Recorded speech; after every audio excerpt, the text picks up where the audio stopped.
Hi everyone, welcome to Manna from Devon Cooking School and to this wood-fired workshop. In this workshop we're going to be cooking a chicken chorizo garlicky tray bake, and the idea I want to get across today is how to simplify your cooking.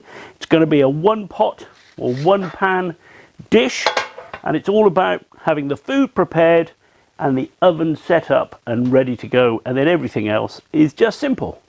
So let's have a look at what I've got on my tray here. On the tray we have some chicken, of course. I've cut up a chicken here into 8 portions, but you could just as easily use chicken thighs or chicken breasts, whatever you want to use. I'm keeping the skin on because I'm going to try and get it nice and crispy. I've also got some potatoes. I've got some little new potatoes. These were quite big, so I've chopped them in half. They could have been left whole if they were smaller. Chorizo chopped up. Garlic blitzed a little bit with some oil.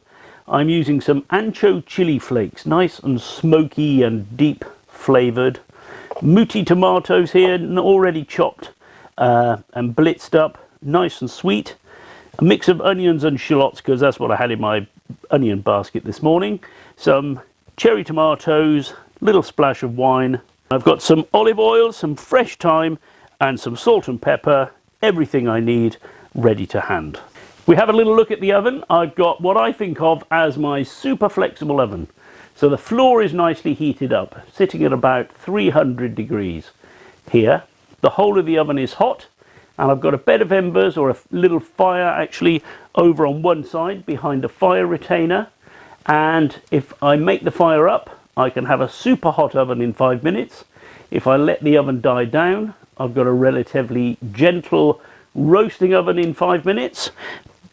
But I've always got a nice hot floor which is going to cook anything from underneath. And the pan I'm using today is super flat, so it makes fantastic contact with the base of the oven. Anything I put in here is going to get immediate and direct conducted heat straight through the floor into the food, so it'll cook nice and quickly.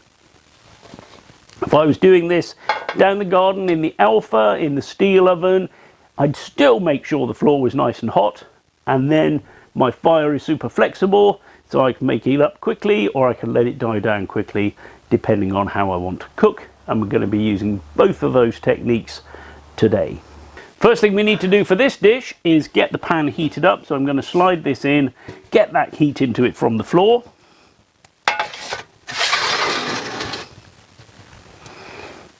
Give it a few minutes to get nice and hot.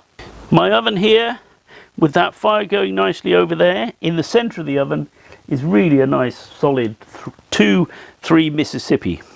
So that should be nice and warm by now.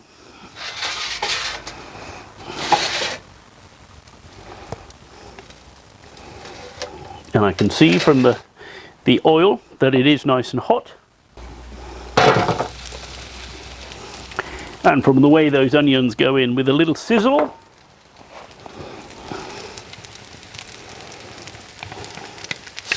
I'm also adding the garlic.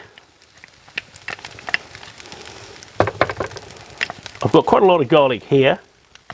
I've got about 5 big cloves of garlic, but of course feel free to adjust the recipe to your own taste in garlic. And I want to soften the onions a little bit, and I want to cook the garlic to get rid of any really raw, powerful garlic flavours. But I don't want to burn the garlic, so I'm going to keep things moving around a little bit. So into the oven, let it cook, move things around. At this point, I can also add the potatoes, get those nicely coated in oil and garlic, and we can start those roasting.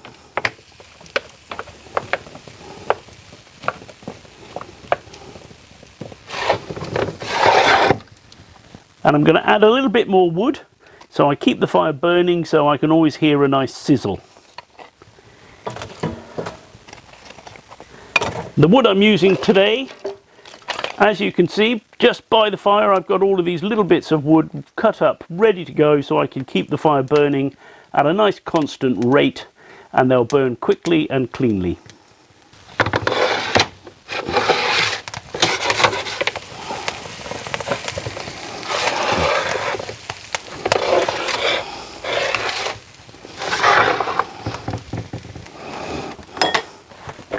I want to elevate the entire heat of the oven, I can use the door, pop that in place there, keep the left hand side open so my fire can keep burning, but that will definitely raise the temperature inside the oven.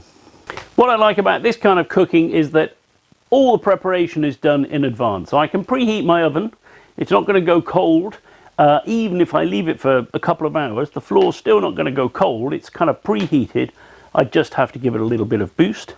All the food can be prepped and ready and in the fridge. So if I'm out with friends, with family, going for a walk, whatever it is, all fantastic. I come back and I can immediately start cooking, everything in one pan, everything's ready. There's little mess because I did all that messy stuff earlier on, and half an hour, 40 minutes later, we're sitting down to a delicious meal. Using the door like this is great because I keep the fire burning nicely. Plenty of oxygen can get through to the fire, no problem at all. But I cut off a considerable amount of the flue up here. So the hot air behind the door can't escape up the flue. And the stainless steel door itself reflects heat back into the oven. So the thermometer, which was only just over 100 degrees a few minutes ago, is now heading up towards 240 degrees. Making a big difference to the heat there, and huge difference towards the back of the oven. I also use exactly the same technique if I'm using my steel oven sometimes, although that does tend to bounce heat around itself much more efficiently anyway. But if I do want to stabilize the heat, sliding the door off to one side, keeping the air open, works equally well.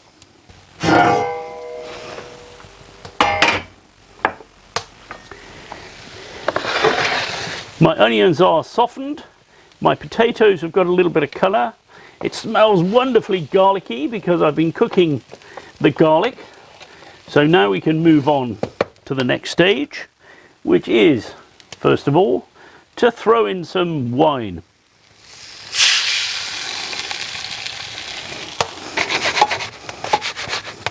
The wine is simmering. I'm going to add chili flakes, chorizo, finely chopped, and tomato. And I'm going to let this cook steadily for 7 or 10 minutes, just so that I sort of dry things out a little bit and let all of those new ingredients come together, and then we'll add the chicken and roast the chicken on top.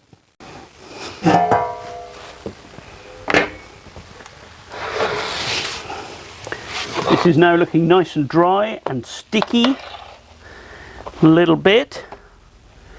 So we're going to shuffle that around, make sure we haven't got any bits of onion burning near the edges. A little bit of charring is all good. Shuffle that around a little bit. Then the chicken pieces go on the top, nestle down in a little.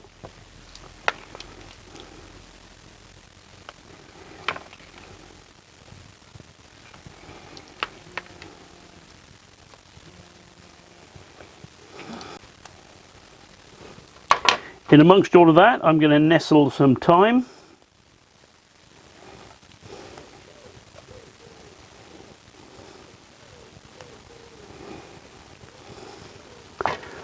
And sprinkle these cherry tomatoes.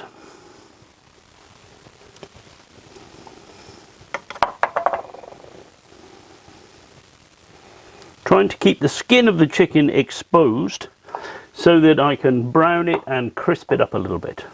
Finally, I sprinkle the chicken skins with a little salt.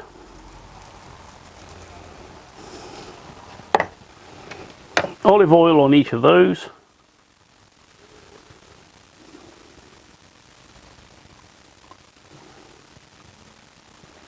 And onto the tomatoes. And back in the oven for 15-20 minutes at most.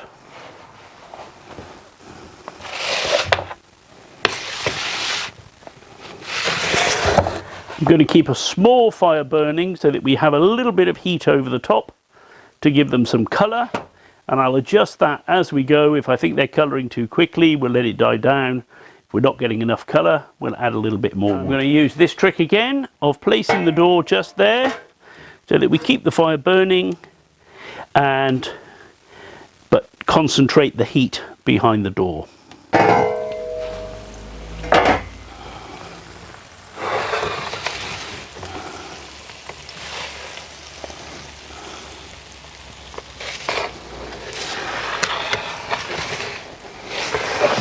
We're about to bring the chicken out of the oven, and before I do that, just an opportunity to say thank you very much for watching this video. If you want to help us out, please give us a thumbs up or subscribe to our YouTube channel, and we'll provide notes and information about this video on our blog and link to that below. And if you've got any questions at all about this or any aspect of wood-fired cooking, do put it in the comments and we will respond to you. Thanks for watching. We'll see you next time. Let's have a look at the chicken. I'm going to use a probe just to make sure that the chicken is cooked through. 75 degrees will make sure it's nice and safe. But we've got lovely colour on the skin, nice and crispy. The potatoes are looking great. If I check those, they're all cooked through, nice and soft. So that chicken's all fine. It's only taken 18 minutes since I added the chicken to the pan. Nice colour, fantastic aroma, all lovely and garlicky. I can smell the chorizo, absolutely delicious. And one pan to clear up after all of this. So a really nice simple way of cooking any sort of chicken dish you fancy or tray bake you fancy. Everything done in advance, the oven ready, and then you just cook and eat. Fantastic.